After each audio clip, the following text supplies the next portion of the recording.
Alright, so I'm going to go over question number 7 on the homework 6-2. There were lots of different perspectives from which to look at this. I chose to look at it from the perspective that the change in the potential energy equaled the change in the kinetic energy of the system. The change in potential energy is going to be the change in potential energy of each object. So I'm going to put minus MA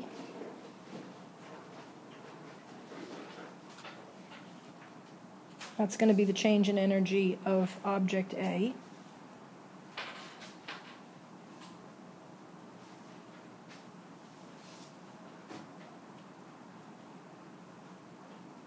That's going to be the change in potential energy of object B. And that's going to equal the change in kinetic. The change in kinetic is change in kinetic of object A.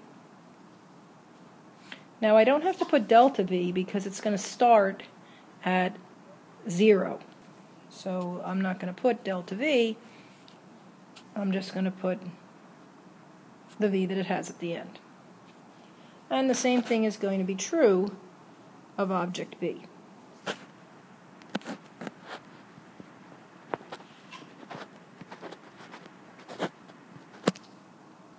Remember that I'm making this statement because I'm starting at the initial speed of 0, then that means that my change in velocity is actually the same as the final velocity. Alright, at this point the rest is algebra.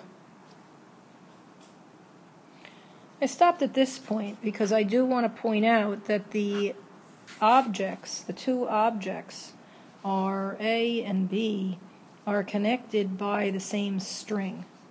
So since they're connected by the same string, they're obviously going at the same speed.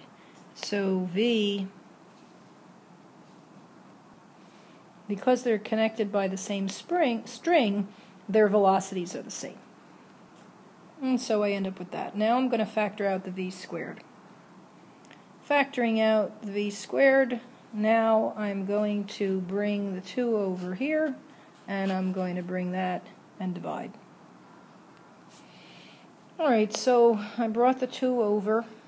I divided by this over here. I brought the 2 over, and then I took the square root of everything. Now I need to figure out what all the numbers are. So I'm going to come over to my picture. Obviously my M's I have. I now have to figure out what my delta H's are. So I'm going to have to do a little bit of math for that. So over here I have the triangle that I'm going to use to just figure out delta H of block A. I'm simply going to use trig. I know that it moved 0.25 meters up in this direction. This is 0.25 meters. So I use trig to solve for delta H, and I find out that it moved up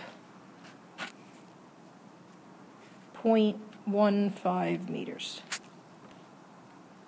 Alright, so the 0.15 meters that is represented by delta H is going to go right here. Okay, delta HA. Ooh, I didn't grab it all. Now looking back at the picture, if the object A went up by this much, the string moved by this much. So if the string moved by 0.25 meters, then box B moved down by 0.25 meters. So this distance, this movement down, is this one, 0.25 meters. So here, this movement, this delta H, is 0.25 meters, but in what direction? Down. So I'm going to put that in as negative 0.25 meters. Where? Right in there. Plugging and chugging is going to give me a V equal to the square root of 2.31, which is 1.5.